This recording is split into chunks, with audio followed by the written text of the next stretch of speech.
You are listening to the Keeping It Juicy podcast. Your main squeeze in nutrition. Don't forget to subscribe so you can join us every Tuesday for a brand new episode. Also, don't forget to add us on Instagram and Facebook at Keeping It Juicy Podcast. All right, everybody, welcome to episode 71. It's another week. It's another update of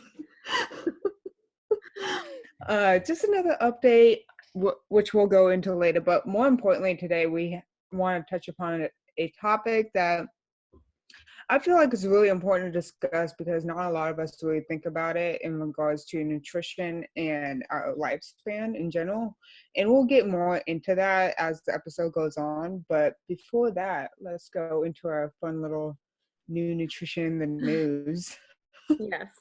So we talked about this in an episode quite some time ago. I want to say it was like one of our first 10 episodes. And it's regarding the Sarah Thomas scam, and it's making a comeback. So basically, there are hundreds of Instagram profiles full of like these before and after photos for weight loss.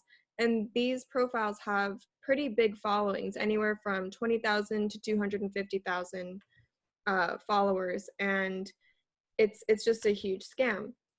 All of these pages seem to be ran by a girl named Sarah Thomas, and it's even debatable if she actually even exists. So there's this like ongoing trend of what the Instagram bio says about who runs this page, and it basically says, Sarah Thomas found the safest and most effective way to burn fat quickly, and apparently had been featured in Women's Health and CNN. All of these pages have like a direct link to the article that they want you to read to learn more about this, magic weight loss thing that Sarah Thomas figured out. So the article that all of these pages pretty much link to is titled Exclusive Meet the Stanford Master's Student That Lost 25 Pounds with All Her University's Money. So very catchy, very, gets in your face about like, oh my gosh, this like super smart master's student like figured out a way to lose weight on her university's money, blah, blah, blah. Apparently, when you read the article, she's working towards her master's in nutritional science and was working on a research project for school and just happened to stumble upon what appears to be the magic formula for weight loss. So, of course, there's a catch. There's no such thing as a magic pill, magic formula, nothing like that. So all of this research she conducted was using a product called Real Slim Keto paired with apple cider vinegar. So apparently if you follow her protocol of taking this product with apple cider vinegar, you'll lose, give or take, 25 pounds in a couple months. It also gives a report of she tested it on her boyfriend too, and he lost 47 pounds in 2 months or something like that.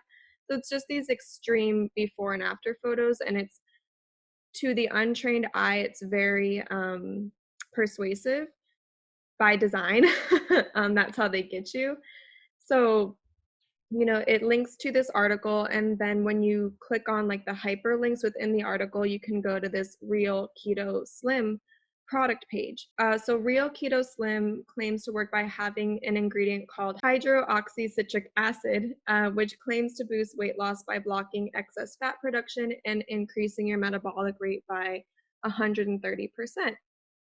So hydroxycitric acid is a derivative of citric acid that is found in a variety of tropical plants that are commonly used in weight loss aids. So I did try to do a little bit more research on this specific ingredient, and I did find a study, it'll be linked in the show notes, and it followed participants for 12 weeks. And the active ingredient, hydroxycitric acid, did show reduced abdominal fat accumulation in subjects regardless of sex who had visceral fat accumulation type of obesity. So that was just one 12-week study. But the issue is that even though this particular like isolated ingredient did show to have some positive or statistically significant changes, that doesn't mean that this Real Keto Slim product has only that ingredient, nor is it in the right quantities to mimic what was found in this one single study. So just something to keep in mind.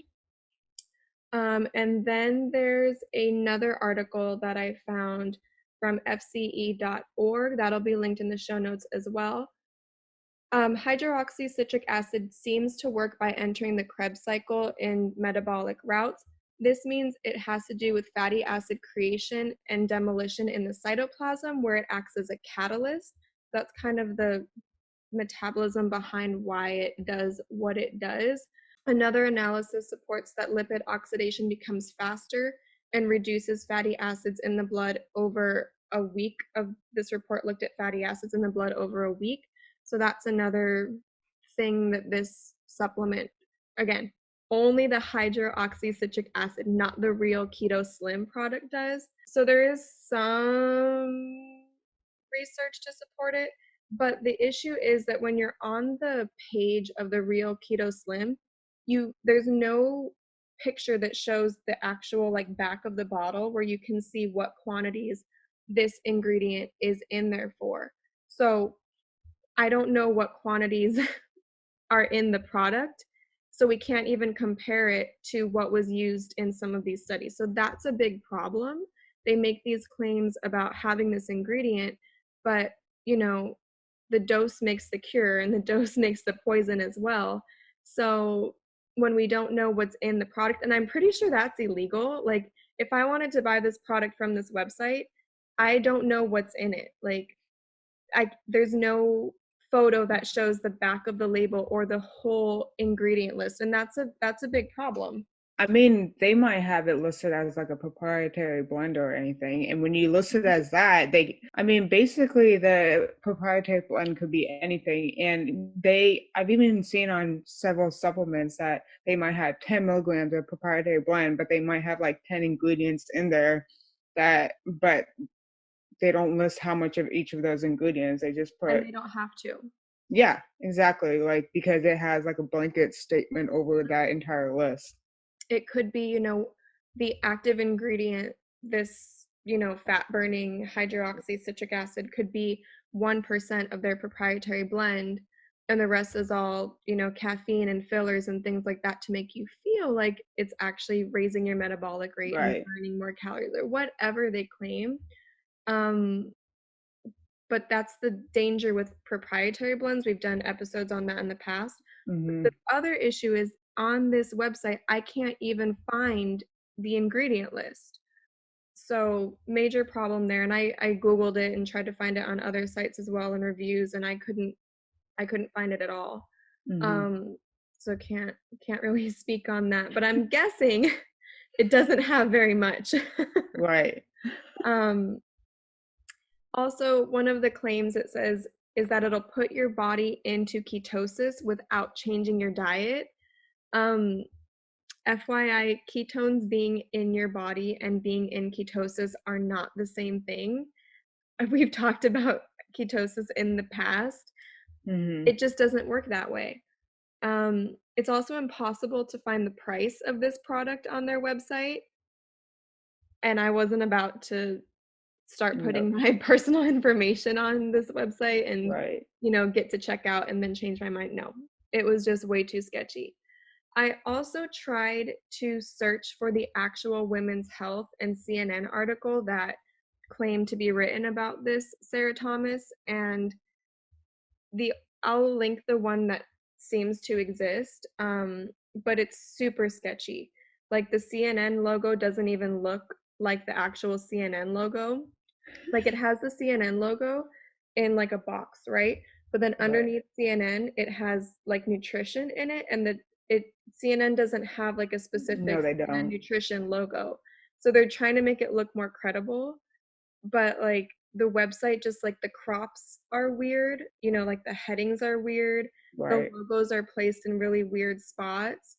The logos info. Yeah, the logos don't match. Like on one of the before and after photos, like the CNN logo is on the photo, which doesn't make sense. Like if it was actually something made or used by Sarah Thomas, shouldn't it have her logo versus CNN? Like CNN didn't produce the before and after. Like it doesn't make sense. Basically, all in all, this is just a huge scam to push this real slim keto product, and Sarah Thomas probably doesn't exist.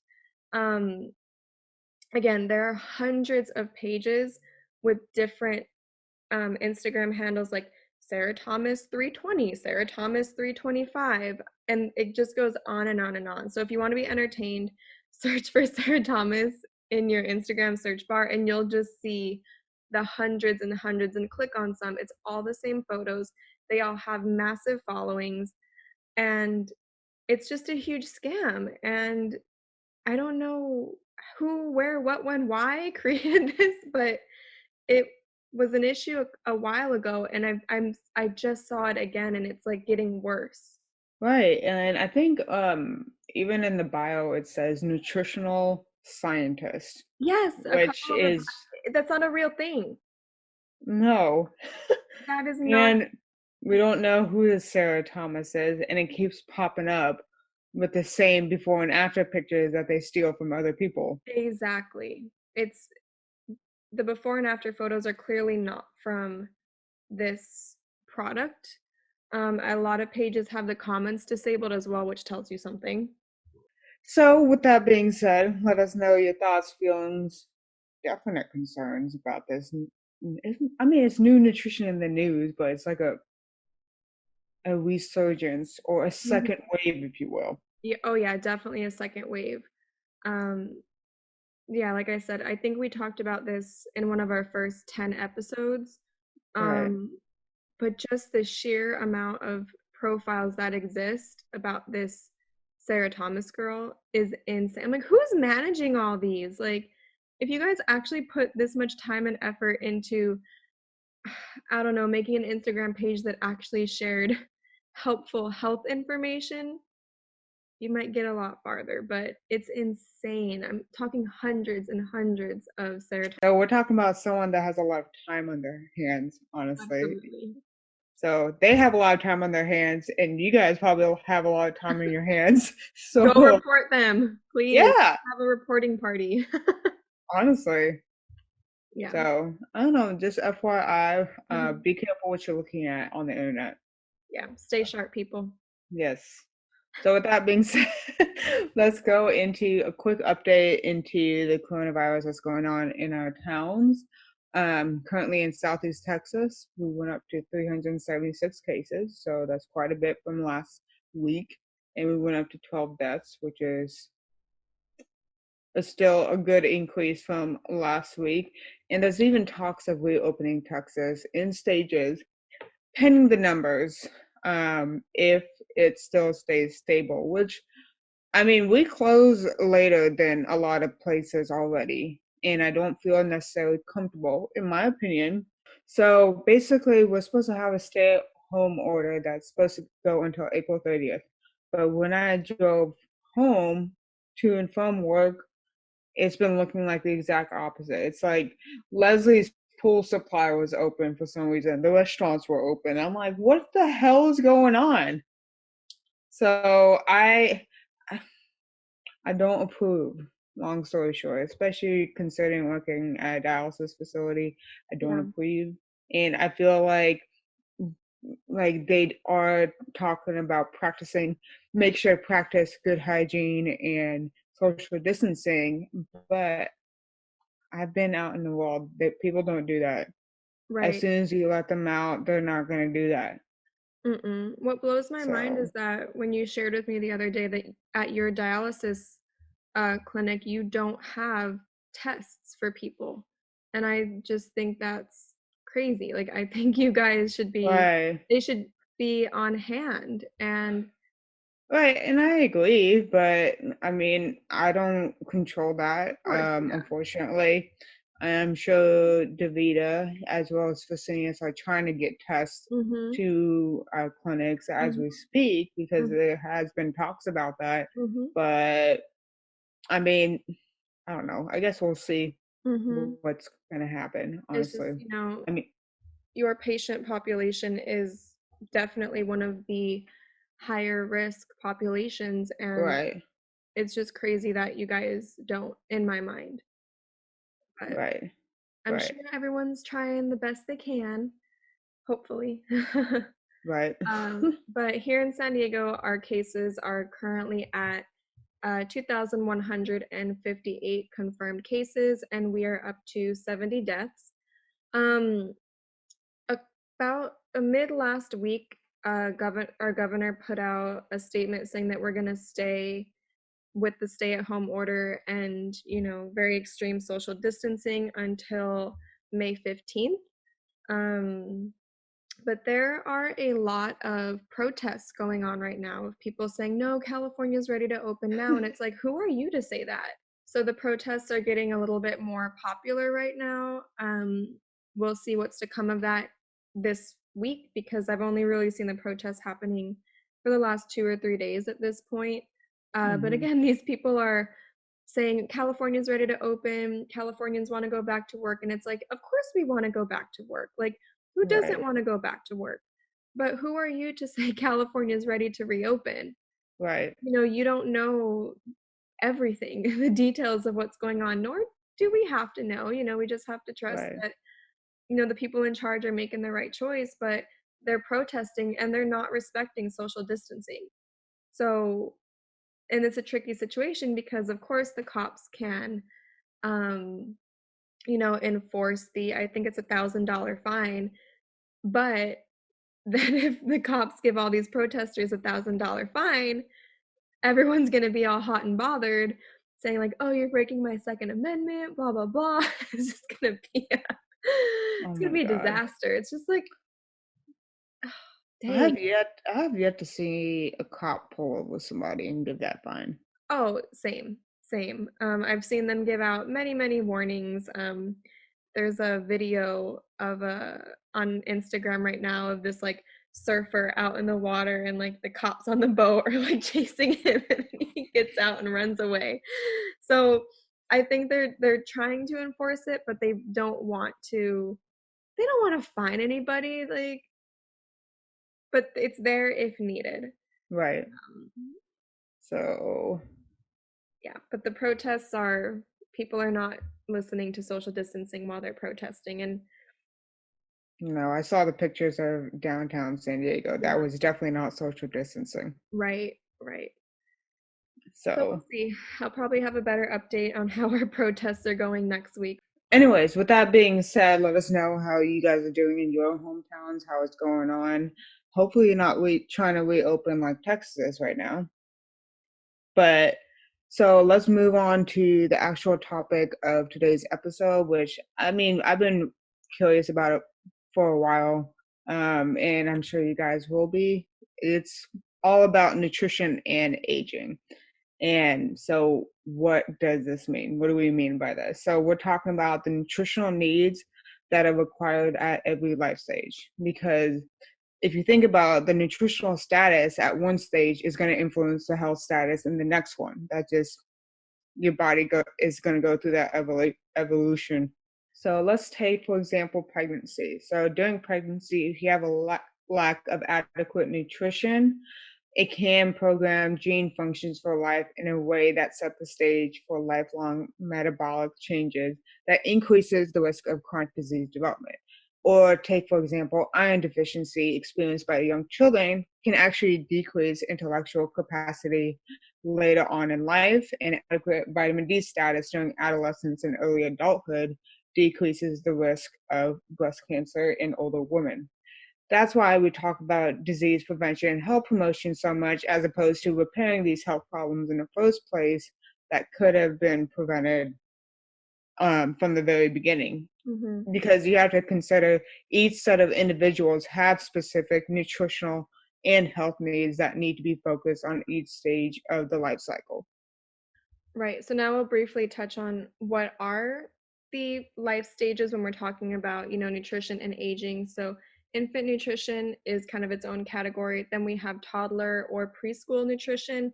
Then there's child and pre-adolescent nutrition, adolescent nutrition, adult nutrition, and then nutrition and older adults. So for the rest of the episode, we're primarily going to be focusing on the nutrition and older adults category and considerations there. But if you do want episodes on the other life stages, please let us know.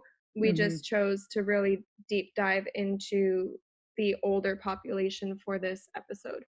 So we're Right. just going to touch on, again, general considerations. So the first one is calorie needs. So as we get older, our resting metabolic rate does decline. This can lead to unwanted weight gain, which can increase your risk for certain chronic diseases.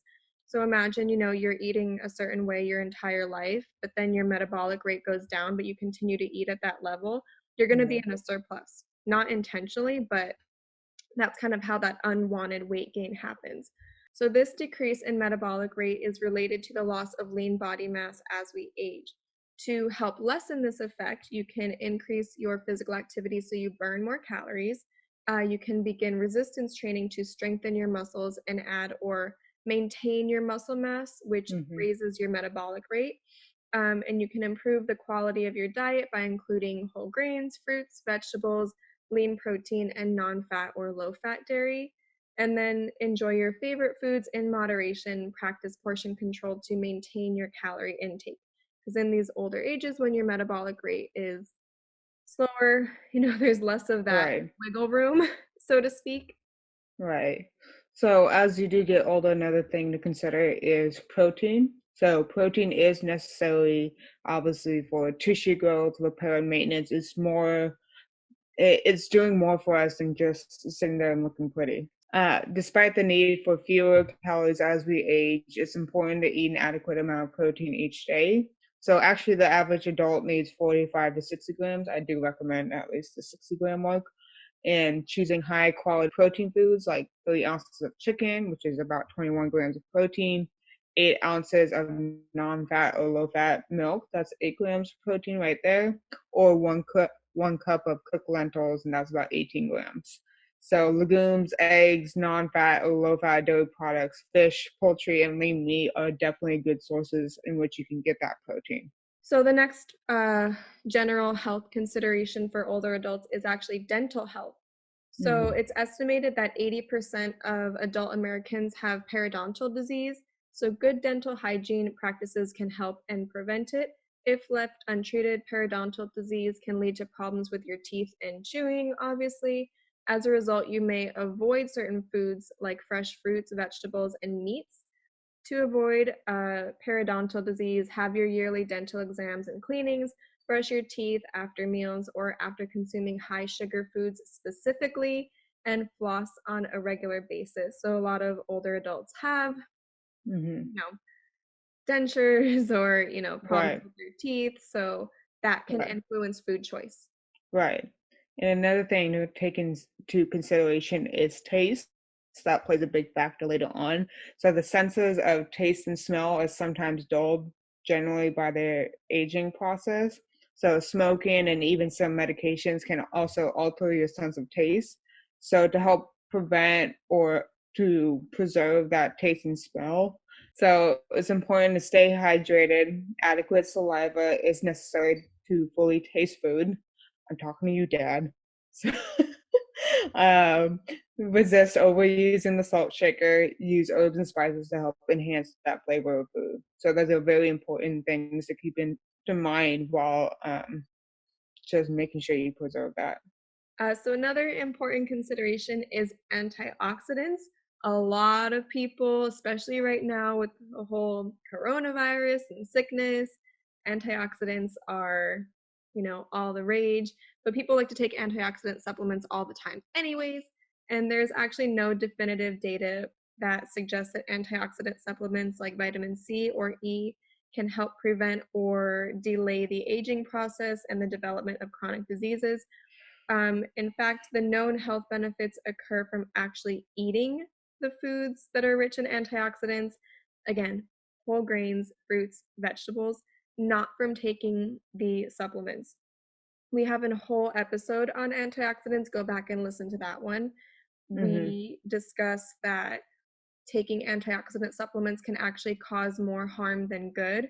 We dive deeper into that in that episode, so go back and listen to that one if you're more interested.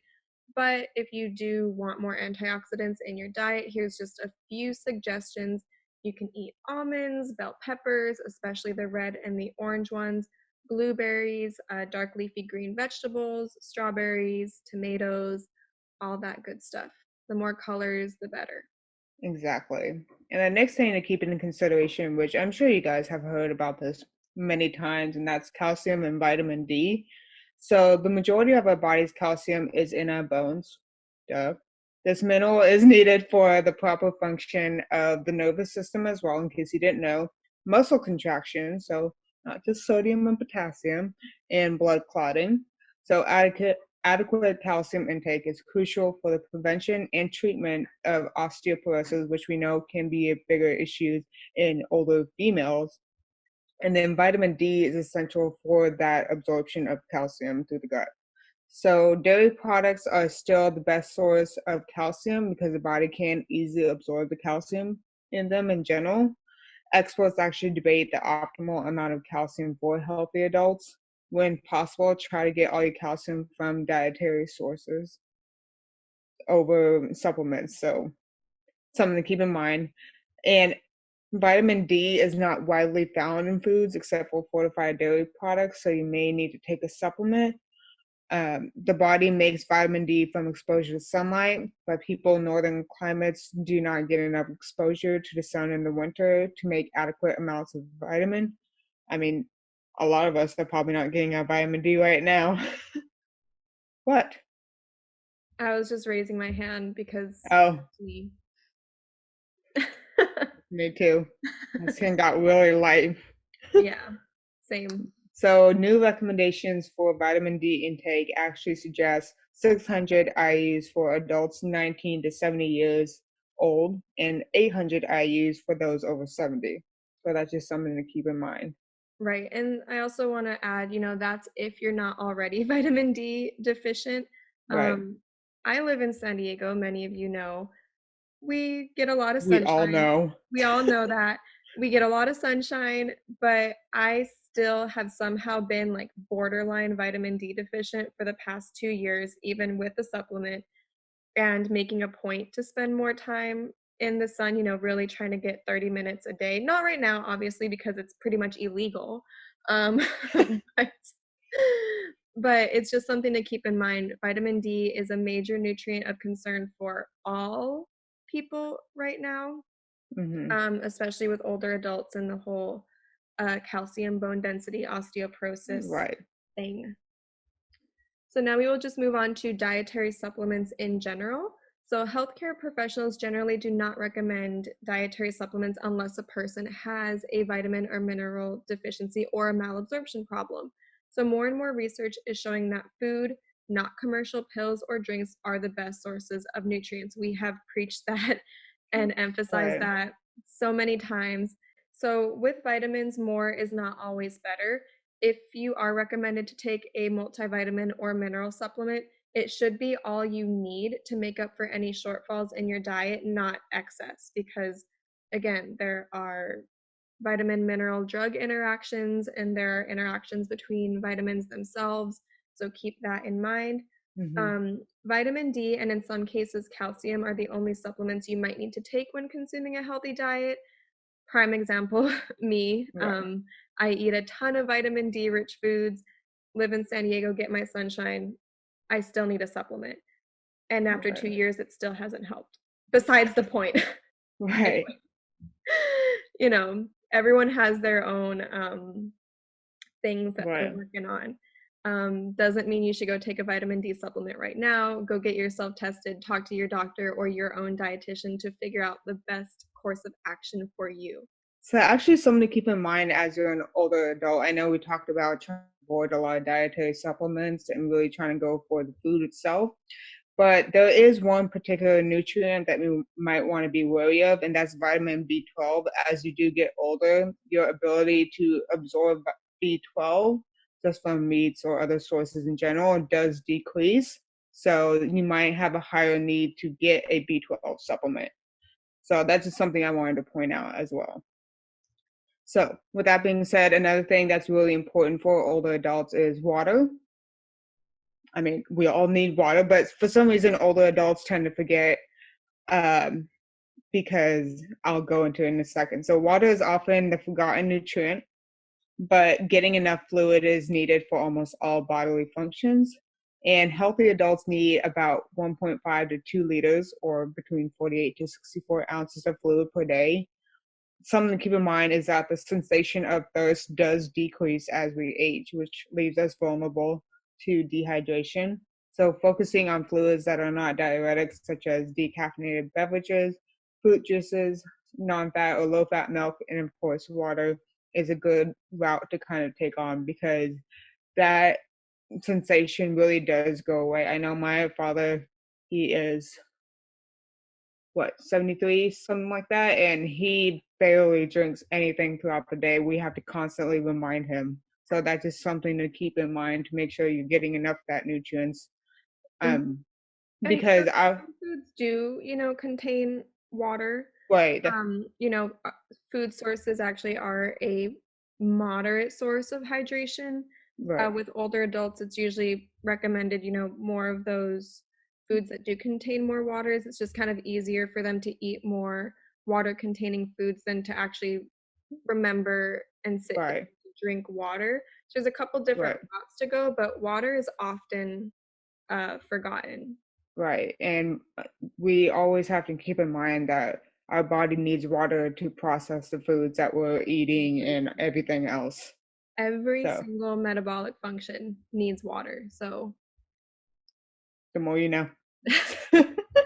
exactly. So, now we're going to talk about this is a very popular topic that comes up a lot. How can we extend our life expectancy? And a common debate is actually lower calorie intake diets leading to expended life expectancy. So, we're going to dive into that a little bit. Some Hmm. study results do suggest that calorie restriction may have health benefits for humans, but more research is needed before we understand its long-term effects. Some people have voluntarily practiced extreme degrees of calorie restriction over many years in the belief that it will extend their lifespan or preserve their health. Studies on these individuals have found lower levels of risk factors for cardiovascular disease and diabetes. But again, these are people that have voluntarily done it themselves over years, and Right, then researchers just observed the effects. It wasn't, clinical, double blind, placebo controlled right. study. So just keep that in mind when you're listening to this. So, actually, to help really study this even more, the NIA supported a clinical trial called the Comprehensive Assessment of Long-Term Effects of Reducing Intake of Energy, so short for calorie. So, in Cali, 218 young and middle-aged, normal weight or moderately overweight adults were randomly divided into two groups.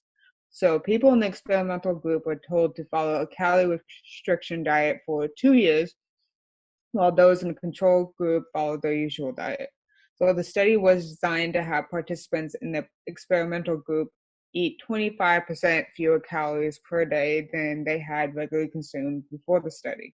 Although they did not meet this target, they reduced their daily caloric intake by 12% and maintained, on average, a 10% loss in body weight over 2 years. A follow up study 2 years after their intervention had ended found that participants had sustained much of this weight loss. So it's important to note that calorie restriction regimens are not starvation diets.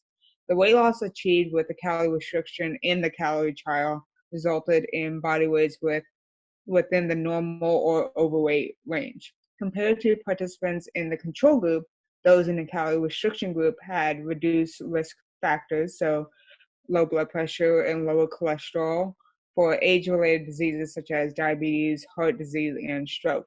They also showed decreases in some inflammatory factors and thyroid hormones. There is some evidence that lower levels of these measures are associated with longer lifespan and a diminished risk for age related diseases overall. Moreover, in those calorie restricted individuals, there's no particular adverse effects, and even some favorable ones were found on quality of life, mood, sexual function, and sleep. So the calorie restriction intervention did cause slight declines in bone density, lean body mass, and aerobic capacity, so the ability of the body to use oxygen during exercise. However, these declines were generally no more than expected based on the participants' weight loss. Other short-term studies have found that combining physical activity with calorie restriction protects against losses of bone, muscle mass, and aerobic capacity. So that's the trade-off there. This study was just very interesting and just something to keep in mind that it doesn't have to be anything dramatic for you to Mm-hmm. see some sort of effect. Right. So the protocol was for them to reduce their calorie intake by 25%, which over 2 years, that is, in my That's opinion, aggressive. mm-hmm. I couldn't do that. Um, Right.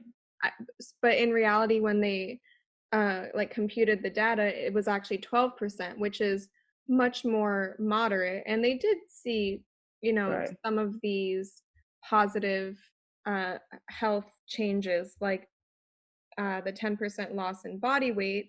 I would like to know how much of that was muscle mass. I know they did lose Right. some bone density, but we do know that with physical activity, especially weight bearing exercise, you can increase your bone density. I would like to know if Right. these participants were instructed to continue or implement any weight bearing type exercise. Right. But interesting nonetheless. So, should you try calorie restriction or fasting diet? Nice face. Sorry. Anyways, so there is insufficient evidence to recommend any type of calorie restriction or fasting diet in regard to prolonging your lifespan. A lot more needs to be learned about the effectiveness and safety, especially in older adults. You may be tempted to try one of these eating patterns. It is important to make sure that whatever you do try provides you with a safe and adequate level of nutrition. Talk with your healthcare provider or a dietitian for that matter about the benefits and risks before making any significant changes to your eating pattern. Meanwhile, there's plenty of evidence for other actions you can take to stay healthy as you age. Some of those are eating a balanced diet with nutritious food in moderate amounts, engaging in regular physical activity, drink alcohol in moderation or not at all, don't smoke, maintain an active and social lifestyle, and get a good night's sleep. So check Mm-hmm. some of those boxes before you go on some extreme calorie restriction or fasting diet, especially if it's something that you're not used to. Right. That can be a little dangerous. Mm-hmm. So that's just something to keep in mind. Let us know how Mhm. you guys feel about um if you feel like, because some people, I've seen a lot of studies back up the low caloric intake leading to a longer life expectancy, Mhm. but like we said, it comes with a lot of other stipulations. Mhm. But let us know your guys' thoughts and feelings about it. I mean, It's also I, important to consider, you know, is calorie restriction better? Like, as compared to what? Eating right, double what you should, of course, right, or compared to what dietary pattern? right, It's important to think about what these studies are comparing it against. right. Um, As according, long as mhm. long as you're able to make sure that the new dietary lifestyle you're trying to go for, make sure it's sustainable. That's number one. That's the only way you can really see true Sustainable results. and meeting your nutritional needs. Because if Right. you go on a calorie restriction diet or some fasting diet and then create nutritional deficiencies along the road, what have you really accomplished? Nothing. Harsh. That was harsh. Anyways, we are going to close out this episode with our social media shout out of the week. It goes to One Sassy Avocado. Oh Loving my. the name here. She's an RD to be, and she has very helpful and interesting infographics with a focus on diabetes and then just foods in general and just kind of the different benefits that different things in food can provide. So thank you for your support. We definitely appreciate it. We see all y'all, All of y'all. all of Every y'all. single one of you. But no, seriously. Be We do watching. we do appreciate it. So if you guys want to be part of our next social media shout out, please keep commenting, liking, sending us stuff, and we'll definitely shout you out and give you a little A little bit of love. Just anyways, I hope you guys have a good rest of your week and stay safe. Don't touch anybody. Don't let them touch you. Because that's important too. Right. Don't All wash right, your guys. hands, stay safe, and we will catch Mhm. you guys next time. Bye. Bye. Thanks for listening to the Keeping It Juicy podcast. Your main squeeze in nutrition. Don't forget to subscribe so you can join us every Tuesday for a brand new episode. Also, you can find us on Instagram and Facebook at Keeping It Juicy Podcast. We'd love to hear from you, so please leave us a review 5 stars, no less. on whatever platform you're listening to, or send us an email at keepingitjuicypodcast@gmail.com. Or if you have any topics you'd like for us to touch upon, shoot us an email. Until next time, don't do anything that I wouldn't do. I don't know. Next. What if I was recording right now? The fact that you had to poop? I am recording, so. Oh my God.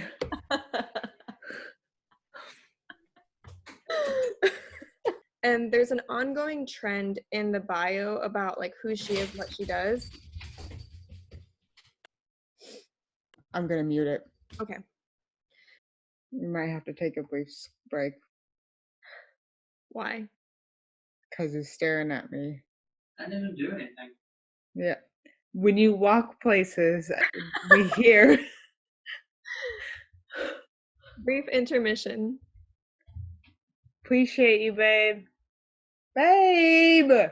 Another thing to point out is Another thing to point out is for older adults, there's actually some of them. Just get it out, Oda. I know what you know what to talk about. Just get it out.